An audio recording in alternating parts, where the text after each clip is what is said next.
Hay secretos familiares que se guardan bajo llave, pero otros se arrastran por las venas de generación en generación. La historia de la familia Balbuena comienza no con un nacimiento, sino con un pacto susurrado en la oscuridad de una noche sin luna. En un pequeño pueblo olvidado por los mapas, vivía Matilde, la matriarca.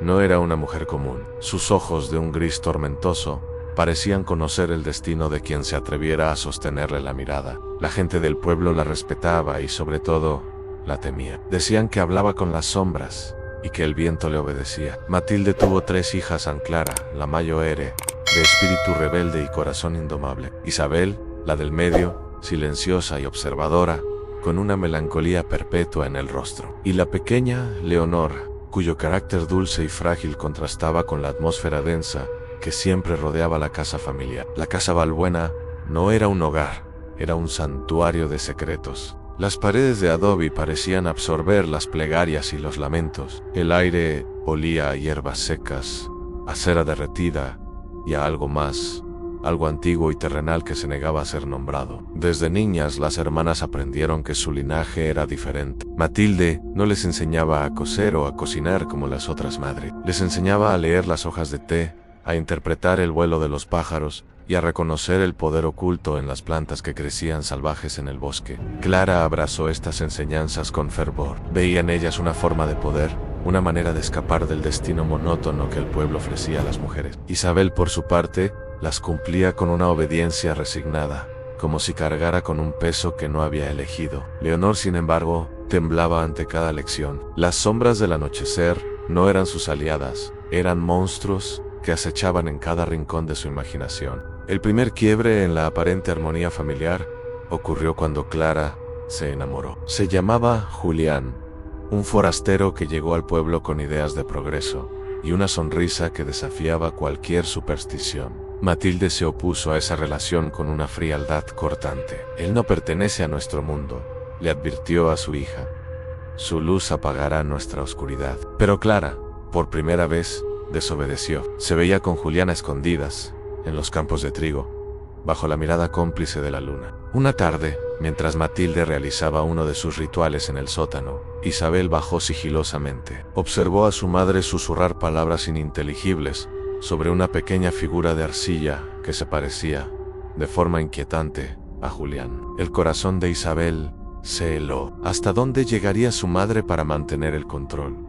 Esa noche corrió a advertir a su hermana. Le rogó que huyera con Julián, que se salvara. Clara, cegada por el amor y la rebeldía, se rió de sus miedos. Nadie puede contra nosotros, dijo, con una confianza que pronto se haría añicos. Unos días después, Julián sufrió un extraño accidente. Su carreta se desbocó sin razón aparente, dejándolo gravemente herido. Mientras agonizaba, no dejaba de repetir que había visto unos ojos grises, como 2 piedras de río, observándolo desde la maleza. Clara quedó devastada. La culpa y el dolor la consumieron, pero en lugar de alejarse de las prácticas de su madre, se sumergió en ellas con una desesperación renovada, buscando el poder para vengar a su amado o quizás para traerlo de vuelta. La tensión en la casa se volvió insoportable. Era un silencio denso, cargado de reproches no dichos y miradas acusadoras. Leonor, la más sensible, comenzó a marchitarse. Sufría de pesadillas terribles,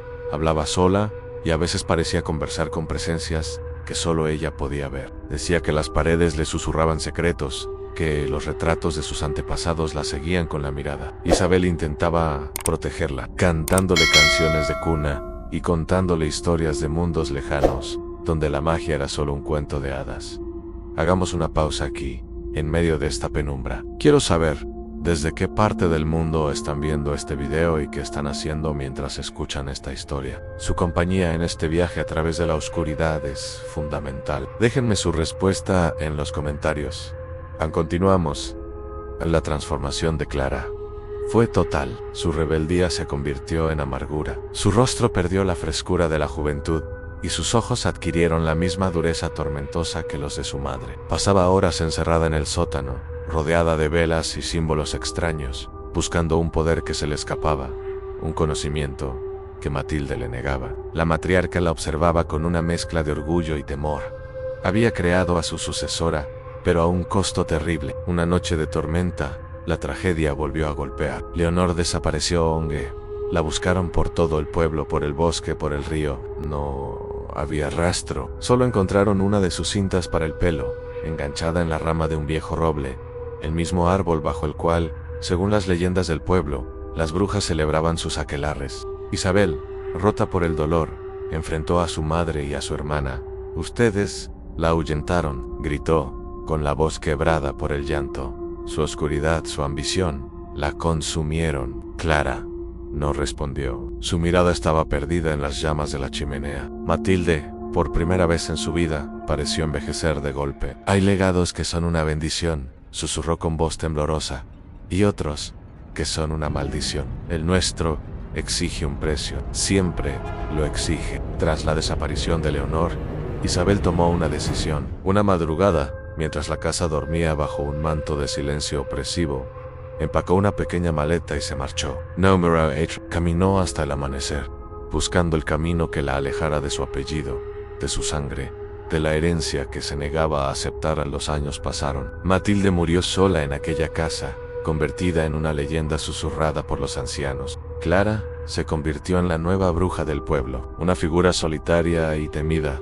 prisionera de la misma casa y del mismo poder que tanto había anhelado. Nunca más se supo de Isabel, aunque algunos viajeros afirmaban haber visto a una mujer de ojos tristes en una ciudad lejana. Una mujer que siempre miraba al cielo durante las tormentas, como si buscara a alguien. La casa Balbuena sigue en pie, vacía y en ruina. Los lugareños dicen que en las noches de luna nueva, si te acercas lo suficiente, puedes escuchar susurros que se filtran por las grietas de las paredes. Algunos dicen que es el viento, otros que son las voces de tres hermanas, atrapadas para siempre en un eco de amor, traición y magia oscura. Cuentan que el espíritu de Leonor aún juega en el bosque, esperando a que su hermana Isabel regrese para contarle un último cuento. La historia de los Balbuna nos recuerda que hay cadenas más fuertes que el acero, a las de la sangre y el destino, y que a veces el acto más valiente no es abrazar el poder, sino tener la fuerza para abandonarlo. Si esta crónica ha despertado algo en tu interior,